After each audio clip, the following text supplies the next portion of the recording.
Hey guys, welcome back to the channel. So today I am joined by WinterholdCG, and we are pretty much going to be talking about Season 7 as well as some of the trending Season 10 theories. So what were your thoughts on Season 7?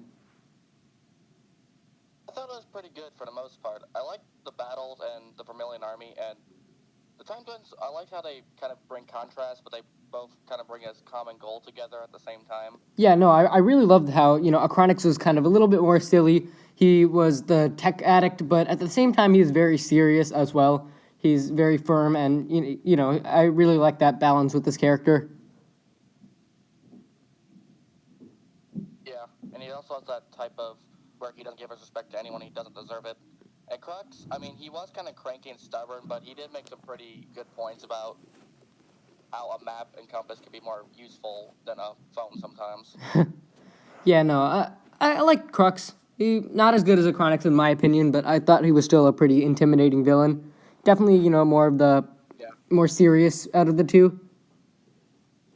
But yeah, Can you believe they were actually supposed to be one villain named Acronus? yeah, that would have been pretty cool actually if you had one time villain. But I definitely like the idea of time twins more. It makes more sense, kind of like the hands of a clock. You have these two twins. It makes more sense in that context. But yeah, I think it still would have been cool either way. Yeah, plus they're not as overpowered, because one character would be overpowered. That's Apparently. true. Yeah, when they kind of balanced out the powers by actually having them be normal people, or at least without powers, and making them look for these time blades. So that balanced out pretty well.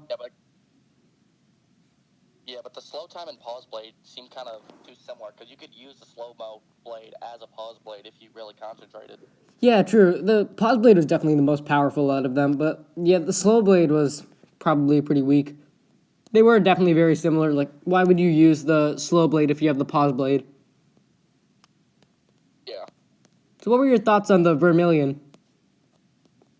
I actually kind of liked them. I like their color scheme, and I mean, Ragmonk and Blanc. I mean, it'd be fine if they weren't like, if they're more like Kapow and Chop or Squiffy and Bucko, where they're more like lower ranking but yet foot soldiers. But the reason why they're there because Crux said they were genetically superior. Right? No. Was fine. Yeah, no, I definitely agree with that. Yeah, they were supposed to be genetically superior, right? But they are total idiots, and I think that certainly harmed their characters a lot. I did kind of find them to be funny, but it certainly didn't help that they were genetically superior and they were actually commanders. But Machia, on the other hand, I really loved Machia. Yeah. I did too, but I think Ragmonk and Blanc were supposed to follow the strong but smart archetype, like a warrior, I think, and Machia was supposed to be the like step back and watch and command. I mean, she did get the supreme rank after all. Right.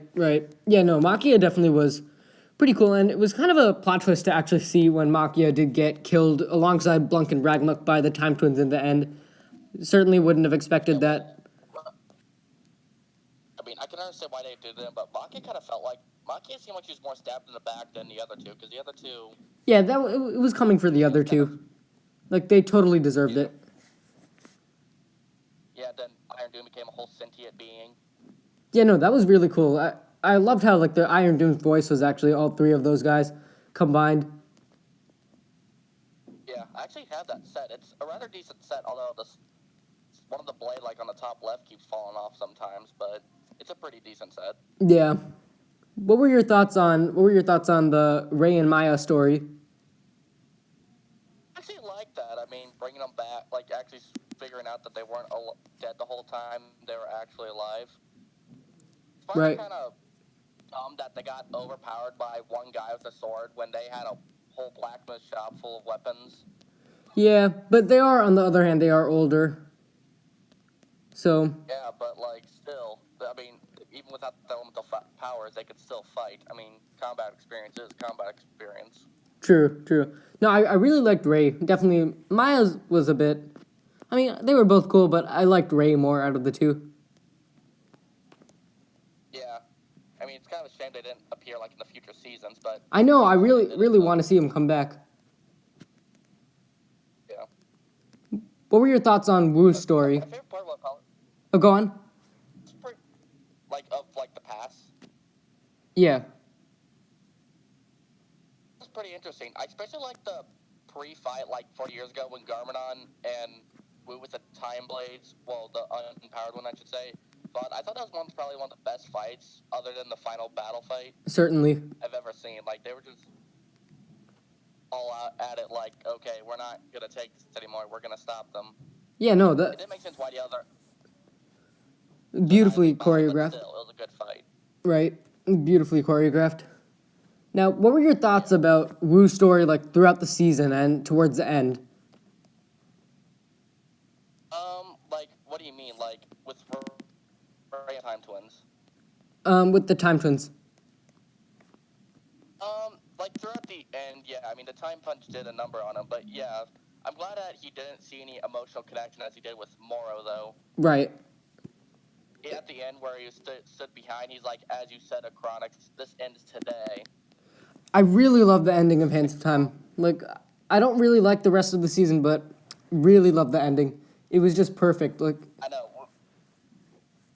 you said some of their lines of characters weren't the best, but Wu had probably some of the best lines, especially anywhere he says arrogant, not confident, and this ends now. Those were probably one of his best lines of the series. Yeah. The season, I should say. For me, I just have a problem with Lloyd's lines, really, but I think Jay and Lloyd were my big problems, but I think the rest of them had, pretty good character development as well. I like that Karloff cameo. It didn't make sense why he ran with the civilians and not help fight, but... Yeah, no, I guess they didn't want that element. I liked Borg's role as well throughout the season. It was nice to see Borg, after a long time, getting a pretty big role, actually. Yeah. And he actually tried to sabotage the apparatus, but he kept getting caught. Yeah. Felt really bad for him, throughout the season. He kept getting harassed. Yeah. Now, moving on to Season 10, who do you think the Oni Warlord figure is? Like, of the battle pack, I have to say, the one with the Oni mask is probably the leader of the Oni, probably, the Emperor of the Oni, I guess. Yeah.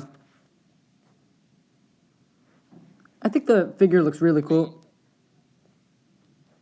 I do, too. They kind of remind me of the Reapers from Mass Effect. They don't really have any, moral standards. They just destroy. That's literally all they do. There's what you could do with the character like that. Right.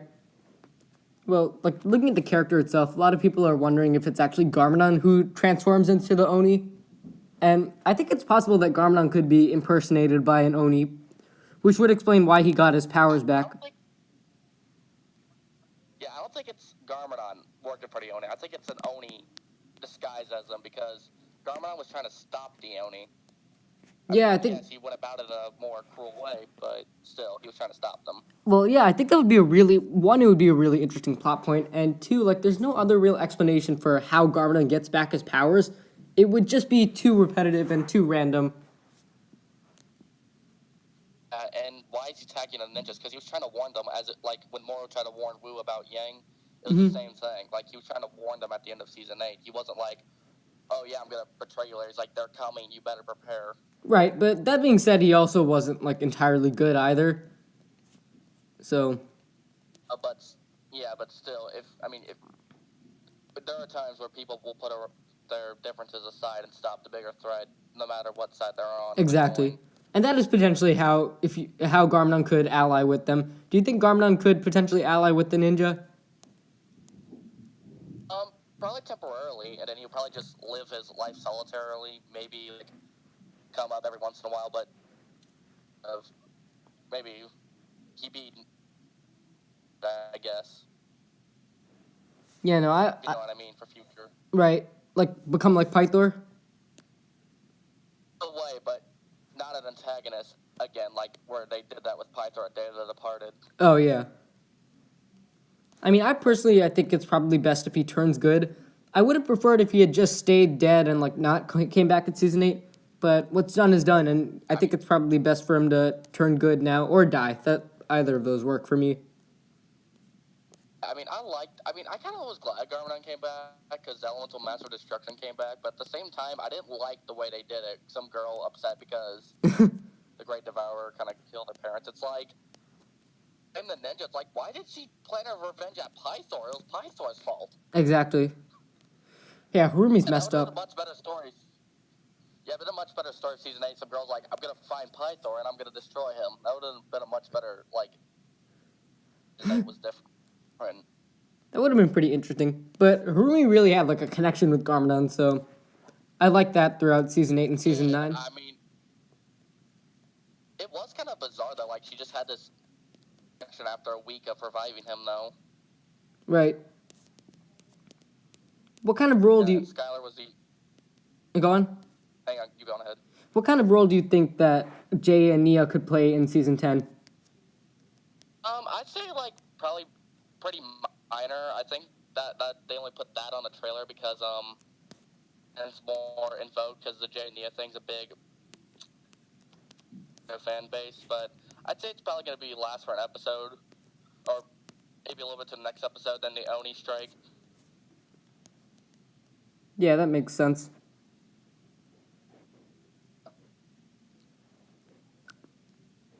I feel like it would probably be a subplot of sorts.